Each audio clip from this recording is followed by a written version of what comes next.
तो प्यारे बच्चों, गुड मॉर्निंग। बच्चों, आज हम करेंगे कक्षा 7 गणित विषय रहेगा बच्चों, और इसमें अध्याय 3 है और अध्याय का नाम है बच्चों आंकड़ों का प्रबंधन। कौन सा अध्याय है? आंकड़ों का प्रबंधन। तो इस अध्याय में हम प्रश्नावली 3.1 करेंगे। तो सबसे पहले आंकड़े होते क्या हैं? तो जब भी हम कोई नया कार्य करते हैं तो उसके लिए कुछ सूचनाएं इकट्ठी करते हैं। जैसे अगर हमने पता लगाना है कि हमारी कक्षा में कितने बच्चे हैं और उनकी ऊंचाई कितनी है, तो हमें क्या करना पड़ेगा, एक एक बच्चे की ऊंचाई मापेंगे और उनको अपनी कॉपी में कहीं नोट करते जाएंगे। तो वो जैसे जैसे बच्चों की ऊंचाई हम नोट करते जाएंगे तो हमारे पास सारे बच्चों की ऊंचाई इकट्ठी हो जाएगी। तो वो जो ऊंचाई होगी तो वो क्या होगे, हमारे पास आंकड़े इकट्ठे हो जाएंगे। फिर उनको हम व्यवस्थित करते हैं ताकि उससे हम आसानी से कोई निष्कर्ष निकाल सकें। तो उसी को हम बोलते हैं आंकड़ों का प्रबंधन। ठीक है, तो चलिए 3.1 प्रश्नावली करते हैं। तो प्यारे बच्चों, हमारी प्रश्नावली है 3.1। तो इसका पहला प्रश्न है, देखिए, ये कहता है अपनी कक्षा के किन्हीं 10 विद्यार्थियों की ऊंचाइयों का परिसर ज्ञात कीजिए। तो ये कहता है कि हमारी कक्षा के 10 बच्चों की ऊंचाई हमने पहले ही माप लिया है। तो ये सेंटीमीटर में ऊंचाई है। जैसे एक रोल नंबर की ऊंचाई है 128 सेंटीमीटर, 2 की है 126 सेंटीमीटर, तो ये सभी की सेंटीमीटर में ऊंचाई है इस तरह से। तो ये कह रहा है कि परिसर ज्ञात करें इन आंकड़ों का। ये अब हमारे पास आंकड़े इकट्ठे हो गए हैं तो इनका परिसर ज्ञात करना है। तो परिसर क्या होता है बच्चों?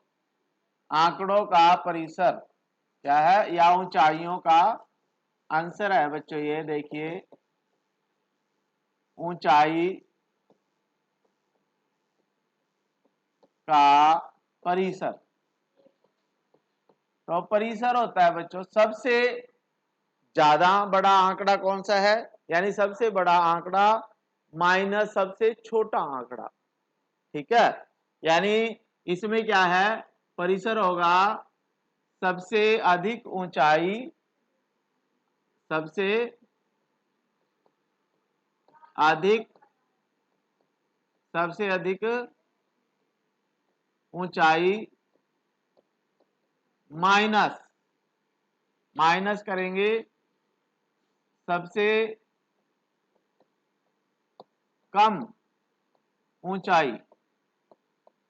यानी सबसे अधिक ऊंचाई जो है जिस बच्चे की है उसमें से जिस बच्चे की सबसे कम हाइट है, ऊंचाई है, उसको घटा देंगे तो वो परिसर आ जाता है।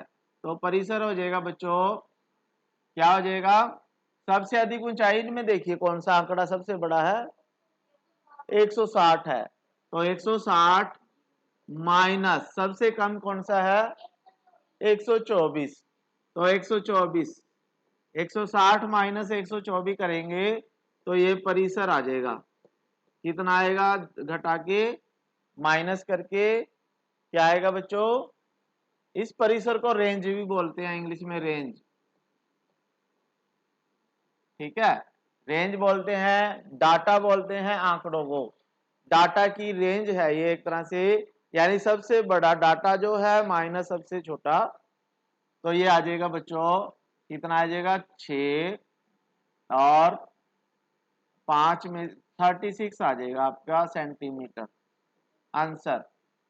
ठीक है, तो सबसे बड़े आंकड़े में से हमने सबसे छोटे आंकड़े को घटाना है, तो वो परिसर होता है आंकड़ों का, या डाटा की रेंज होती है। तो इसे कर लीजिए बच्चों। आ गया बच्चों प्रश्न 2 देखें क्या कहता है ये, कक्षा के एक मूल्यांकन में प्राप्त किए गए निम्नलिखित अंकों को एक सारणीबद्ध रूप में संगठित कीजिए। तो इनको हमने क्या करना है, एक सारणी बनानी है बच्चों। पहले हमने क्या बनानी है, सारणी। एक कक्षा में बच्चों का ये टेस्ट हुआ और सभी बच्चों के ये नंबर आए हैं, जैसे किसी के 4 नंबर आए, किसी के 6 आए, 7 आए, इस तरह से अलग अलग नंबर आए सभी बच्चों के। तो इसकी सारणी बनानी है हमने, इसका टेबल बनाना है। ठीक है, तो टेबल बना लेते हैं। तो इसमें बच्चों हमने देखिए टेबल बनाया है, सारणी या टेबल। इसमें अंक लिख लिया हमने। सबसे कम अंक इसमें 1 है, सबसे ज्यादा अंक 9 है। ठीक है, तो अब हम देखेंगे कि 4 जैसे कितनी बार आएगा। 1 2 3, यानी 4 3 बार आया तो हम मिलान चिन्ह लिखेंगे। जैसे 1 बार आया 1 चिन्ह लगा दिया, 2 बार आया 2 चिन्ह, 3 बार आया तो 3 चिन्ह। ठीक है, और ये कितना आ जाएगी, इसकी बारंबारता का मतलब ये 4 कितनी बार आया, कितनी बार रिपीट हुआ 4, तो ये 3 इसकी बारंबारता आ जाएगी। ऐसे ही आपने 4 तो कर लिया हमने। फिर है 6, 6 कितनी बार आया देखिए, 6 आया 1, फिर है 2, फिर 3, फिर 4, 4 बार आया 6। तो ये आ जाएगा 1 2 3 4। 6 के सामने हमने 4 ये मिलान चिन्ह लगा दिए और ये 4 लिख दिया इसका बारंबारता। ठीक है, फिर ऐसे ही 7 कितनी बार आया देखिए, 2 बार आया 7। तो ये आ जाएगा 1 2 और 2 ये आ जाएगा। जल्दी से बताएं फिर 5 कितनी बार आया, 5 बार। तो ये देखिए 5 कैसे लिखेंगे अब, 1 2 3 4, 4 तो सीधे डंडे होंगे और एक तिरछा होगा ऐसे, तो ये पूरा पैकेट बन गया 5 का। ठीक है, तो ये 5 है, क्या है 5। आगे 3 कितनी बार आया देखिए, 1 बार, 3 के आगे 1 है और 1 आगे। फिर 2 कितनी बार आया, 2 बार, तो 1 और 2, 2 आ गया यहाँ। फिर 1 कितनी बार आया, 1 बार आया। और 8 कितनी बार आया, 1 बार, 1 लिख दिया। 9 कितनी बार आया, 1 बार, यानी एक बच्चे के ही 9 अंक आए होंगे। तो हमने ये टेबल बना दिया है, इसे बोलते हैं सारणी या टेबल। तो इस तरह से आपने बनाना है बच्चों। ये अंक होते हैं, अंक का मतलब 1 से 9 तक अंक लिए बच्चों ने। और अब ये बताएं, क्वेश्चन 1, सबसे बड़ा अंक कौन सा है, सबसे बड़ा अंक इसमें 9 है। तो आपका आंसर यहां आ जाएगा बच्चों, इसका आंसर यही लिख रहा हूं मैं, 9 है। कौन सा है, 9। अच्छा ये बताएं, सबसे छोटा अंक कौन सा है, सबसे छोटा 1 नंबर है, 1 अंक है। तो यहाँ पे दूसरे का आंसर आ जाएगा बच्चों 1। फिर है तीसरा पार्ट, इन आंकड़ों का परिसर क्या है। परिसर, परिसर का मतलब है सबसे बड़े अंक में से सबसे छोटे अंक को हमने घटाना है। तो परिसर आ जाएगा बच्चों, परिसर क्या आएगा, 9 माइनस 1 बराबर 8 आंसर। ठीक है, ये थर्ड पार्ट का है। फिर है माध्य ज्ञात कीजिए। अंक गणितीय माध्य होता है बच्चों, इन सभी आंकड़ों का योग करना है, इन सभी नंबरों का जोड़ करना है और बटे आंकड़ों की संख्या। तो माध्य होता है बच्चों, ये फोर्थ पार्ट है, माध्य बराबर आंकड़ों का योग बटे आंकड़ों की संख्या। तो देखिए बच्चों, माध्य निकालने का सूत्र आपको पता होना चाहिए पहले तो। माध्य होता है आंकड़ों का योग, यानी सभी आंकड़ों का जोड़ करना है हमने, योग करना है, सभी को ऐड करना है। और बटे आंकड़ों की संख्या, यानी कितनी है ये, 1 2 3 4, यानी ये 20 है टोटल। ठीक है, तो आंकड़ों का योग बटे आंकड़ों की संख्या। अब इन सब का जोड़ कर दिया देखो मैंने। अब जोड़ करके कितना आएगा इनका योग, 100 आएगा बच्चों। 100 आएगा अपॉन 20 है, तो जब हम 20 से इसको कट करेंगे तो 5 आ जाएगा माध्य। ठीक है, तो इसमें माध्य बराबर आ जाएगा बच्चों 5 आंसर है। ठीक है, तो ये क्वेश्चन 2 कंप्लीट हो चुका है, इसे कर लीजिए बच्चों। इसमें हमने सारणी बनानी थी पहले, फिर हमने ये क्वेश्चन करने थे 4। तो आगे बच्चों प्रश्न 3 देखें क्या कहता है ये। 3 में कह रहा है कि प्रथम 5 पूर्ण संख्याओं का माध्य ज्ञात करें। तो हमने पहली 5 पूर्ण संख्याएं होल नंबर लिखने हैं पहले और फिर उनका माध्य निकालेंगे। तो इसका आंसर देखें, इसका सॉल्यूशन है ये, क्या है सॉल्यूशन। तो सॉल्यूशन है प्रथम 5 पूर्ण संख्याएं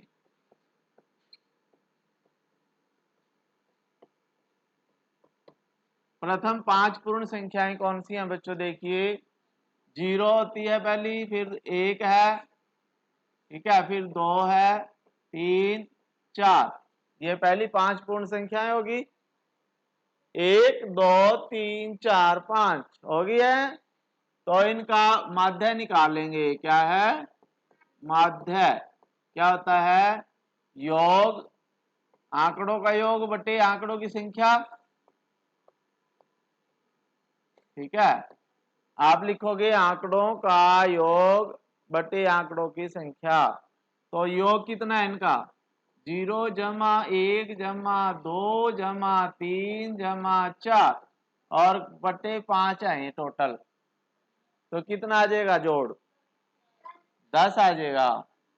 हाँ 3 और 3 6 और 4 10 बट अपॉन 5, तो ये आ जाएगा 2। तो माध्य कितना आएगा बच्चों, आंकड़ों का माध्य आ जाएगा 2 आंसर, ठीक है। माध्य को मीन बोलते हैं बच्चों, हम इंग्लिश में मीन, क्या बोलते हैं मीन। मीन होता है sum of all data upon number of data, ठीक है, यानी आंकड़ों का योग अपॉन आंकड़ों की संख्या। कर लीजिए। तो देखें बच्चों प्रश्न 4 में क्या कहता है। ये कहता है एक क्रिकेट खिलाड़ी है और उसने मैच खेले हैं 8 पारियां खेले हैं। तो 8 पारियों में उसने जैसे पहली पारी में 58 रन बनाए, दूसरी में 76 बनाए, तो इस तरह से 8 पारियों के रन हैं। तो ये कह रहा है कि उसका माध्य स्कोर निकालें, यानी उसका एवरेज निकालनी है, मीन निकालना है। तो इसका सॉल्यूशन देखें।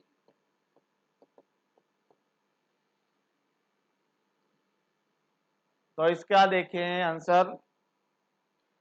तो देखिए बच्चों हमने लिख लिया है क्रिकेट खिलाड़ी ने 8 पारियों में रन बनाए। तो उसने ये रन बनाए हैं 8 पारियों में, तो उसका माध्य या मीन स्कोर निकालना है। तो ये आ जाएगा इन सब का जोड़, यानी सबका सम करना है, हमने एडिशन करनी है और 8 से डिवाइड करना है। तो इनका सबका सम कितना आएगा बच्चों, टोटल किया आप लोगों ने, कितना आया 405 अपॉन 8। अब 405 को 8 से भाग देंगे तो ये माध्य आएगा, कितना आएगा भाग करके 50.6 आ जाएगा। तो जब हम 405 को 8 से भाग देंगे तो 50.6 रन जो है और ये आ जाएगा इसका माध्य, माध्य, ठीक है। ये आपका आंसर है बच्चों, इसे कर लीजिए।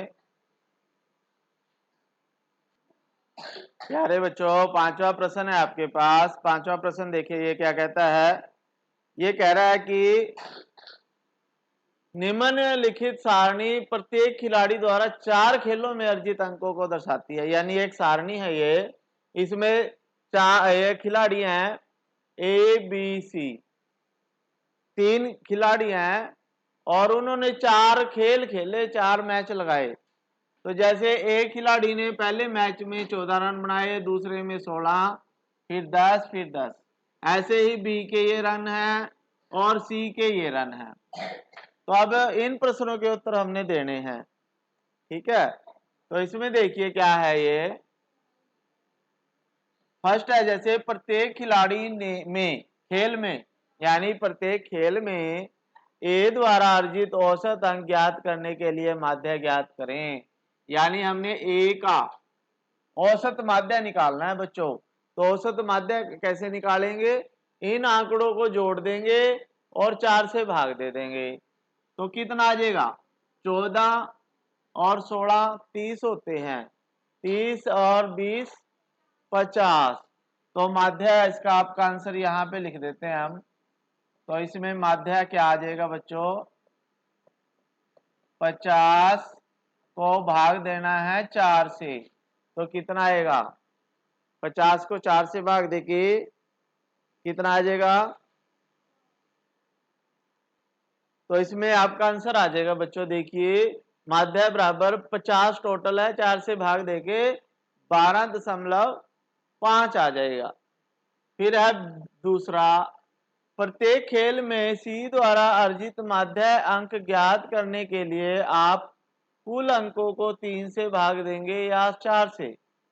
अब ये देखिए सी ने एक मैच नहीं खेला, ठीक है, खेला नहीं, तो जितने मैच उसने खेले उसी से तो भाग देंगे हम।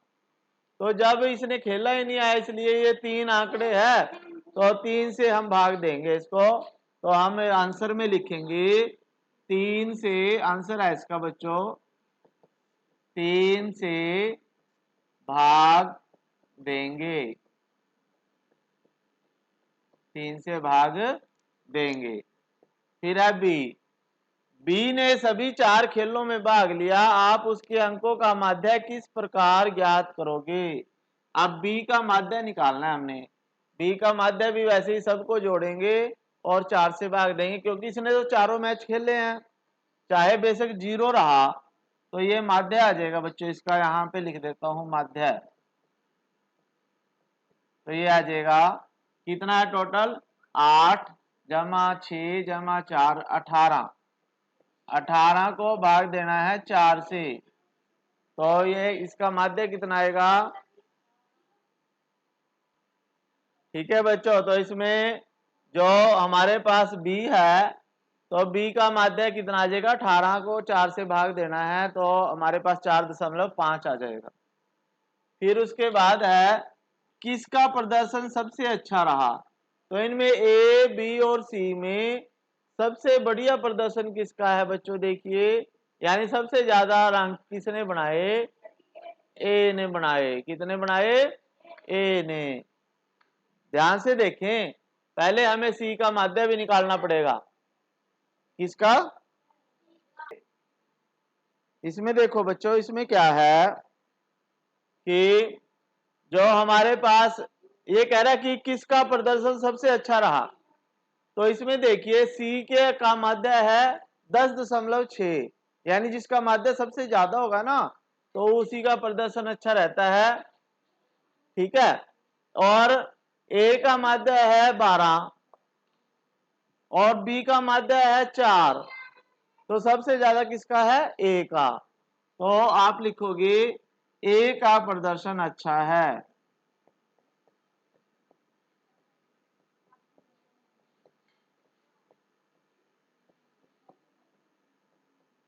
ठीक है, तो ये इसका आंसर है, और ये आंसर इसका है बच्चों, इसका। ठीक है, बी का आंसर है ये। थर्ड पार्ट का क्वेश्चन का आंसर ये है, और सेकंड पार्ट का आंसर ये है, फर्स्ट पार्ट का आंसर ये है।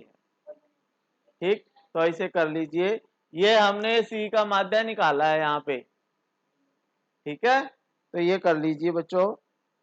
आ गया बच्चों प्रश्न 6, देखें सभी बच्चे। आ गया बच्चों प्रश्न 6। प्रश्न 6 में देखें ये क्या कहता है। विज्ञान की एक परीक्षा में विद्यार्थियों ने एक समूह द्वारा 100 में से प्राप्त किए गए अंक क्या है? 100 में से ये अंक प्राप्त किए हैं कुछ बच्चों ने, तो ज्ञात करना है। सबसे पहले तो है पहला पार्ट आपके पास, इसका सॉल्यूशन है ये फर्स्ट पार्ट है। फर्स्ट पार्ट में कहता है विद्यार्थियों द्वारा प्राप्त सबसे अधिक अंक और सबसे कम अंक। तो सबसे अधिक अंक कौन से हैं बच्चों? सबसे अधिक अंक कितना है? 95 है। और सबसे कम अंक कितने हैं भाई? सबसे कम अंक कितने हैं? 39 ठीक है, 95 एंड 39, तो ये पहला आंसर हो गया। सेकंड पार्ट में देखते हैं प्राप्त अंकों का परिसर। सेकंड है प्राप्त अंकों का परिसर कितना है बच्चों? सबसे अधिक में से 95 में से सबसे कम 39 माइनस करते हैं तो कितने आएगा? 56 अंक आ जाएगा परिसर। फिर थर्ड पार्ट है बच्चों माध्य अंक। समूह द्वारा प्राप्त माध्य अंक। माध्य अंक बराबर, माध्य अंक का मतलब मीन, क्या है? मीन। और परिसर का मतलब क्या होती है? रेंज। क्या होती है बच्चों? ठीक है।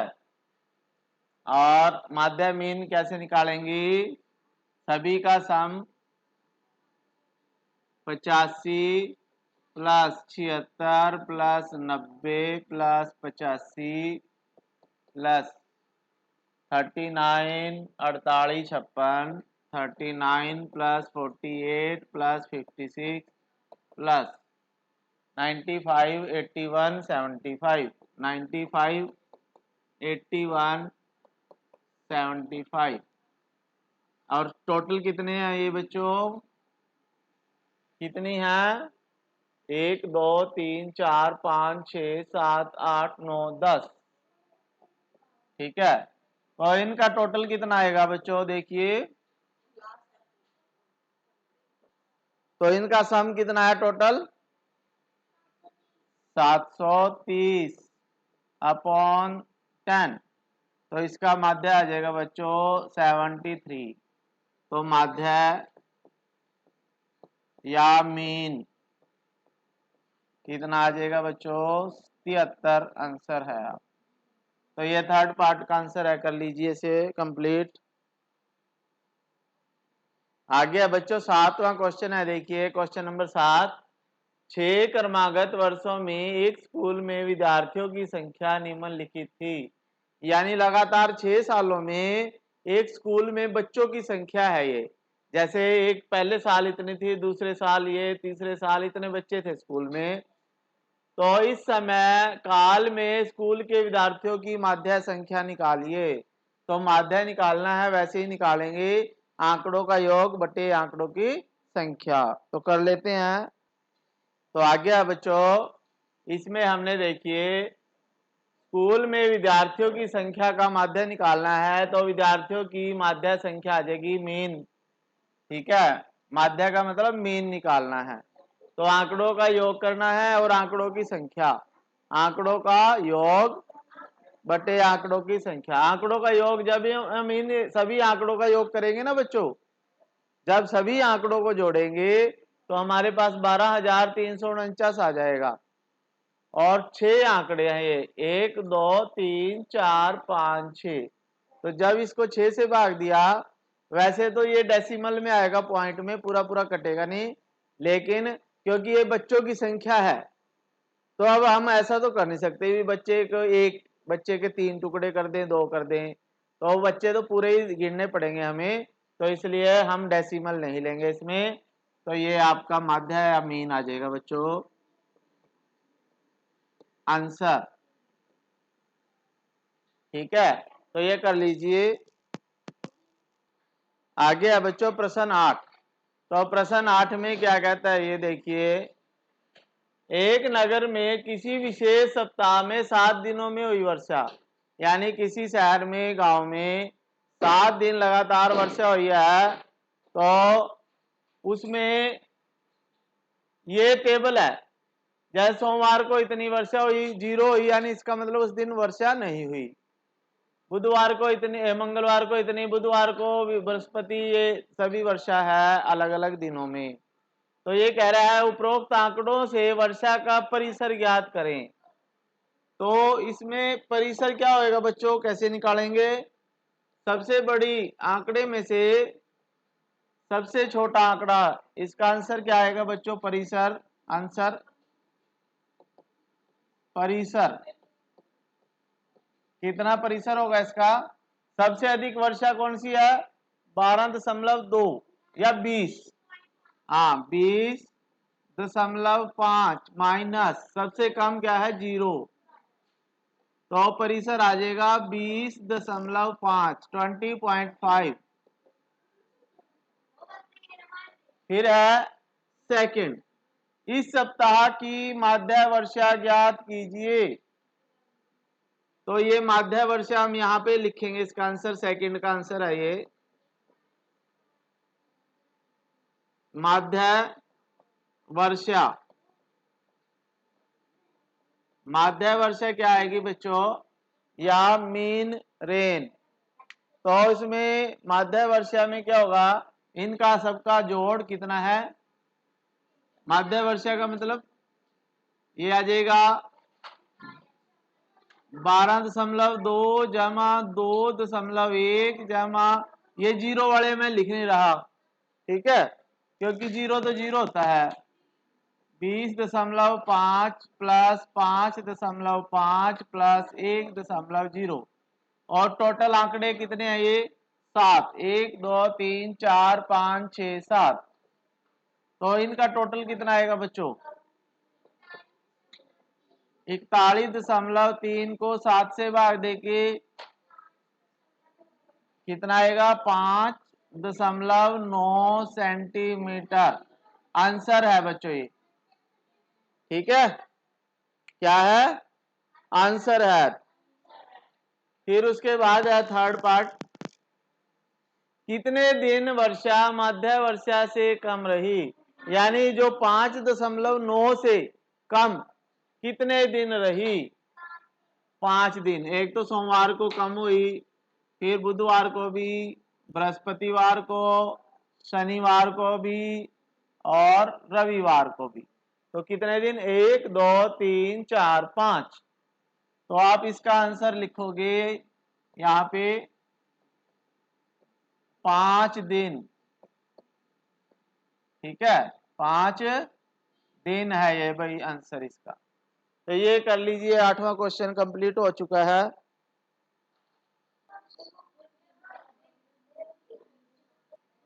आगे है बच्चों प्रश्न 9, ये लास्ट क्वेश्चन है इस एक्सरसाइज का, सभी ध्यान से समझें।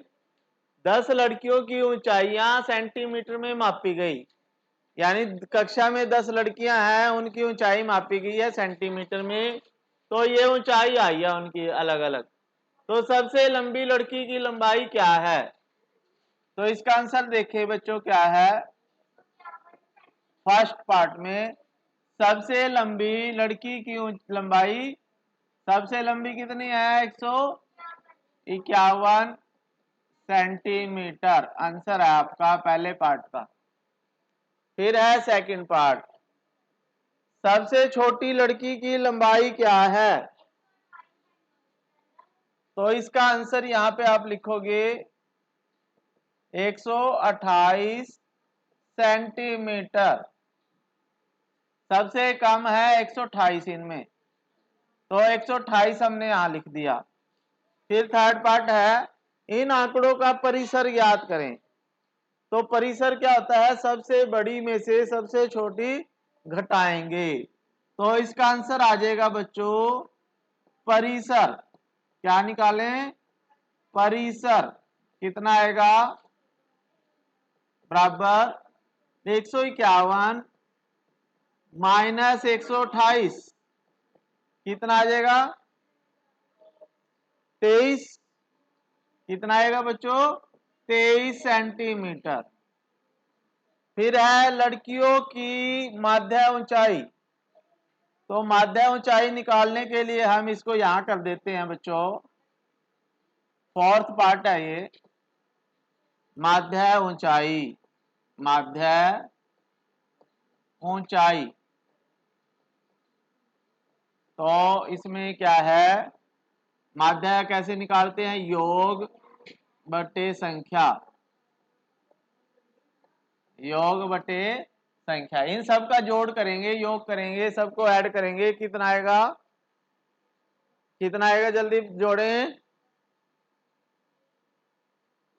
तो इसमें देखिए जब हमने इन सभी आंकड़ों को जोड़ा तो 1414 सेंटीमीटर आया और 10 आंकड़े हैं, 10 लड़कियां हैं ना, तो 10 से इसको भाग देंगे तो 141.4 सेंटीमीटर जो है इसमें माध्य आ जाएगा। तो यानी ये चौथे का आंसर आ जाएगा कितना, 141.4 सेंटीमीटर। फिर है कितनी लड़कियों की लंबाई माध्य लंबाई से अधिक है, यानी कितनी लड़कियां हैं जिनकी ऊंचाई इस 141 से अधिक है। तो 141 से अधिक, एक तो इसकी है देखो, एक, फिर है दो, फिर 141 से ज्यादा 3, 4 और 5। तो यहाँ 5 लड़कियां आ जाएंगी आंसर में, 5 आंसर है बच्चों। कितनी लड़कियों की लंबाई माध्य लंबाई से अधिक है, 5। तो ये कर लीजिए बच्चों, कंप्लीट हो चुकी है ये क्वेश्चन भी और एक्सरसाइज भी। तो बच्चों आशा है आपको क्वेश्चन समझ में आए होंगे, तो सभी इसे अपनी कॉपी पे कर लेंगे। ठीक है, फिर मिलेंगे नई कक्षा में, तब तक के लिए थैंक यू बच्चों, जय हिंद।